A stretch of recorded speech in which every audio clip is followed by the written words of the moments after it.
आता बातमी पालघरमधनं आहे। पालघरमधल्या वाढवण प्रकल्प ग्रीनफील्ड महामार्ग जमीन अधिग्रहण सध्या सुरू आहे आणि या अधिग्रहणाला स्थानिकांनी आपला विरोध दर्शवलाय।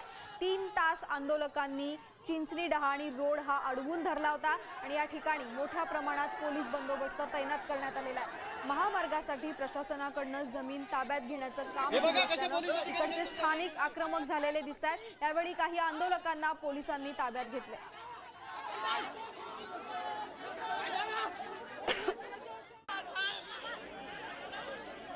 आम्हाला गोळ्या घाला गोळ्या आता नेणार आम्ही पळून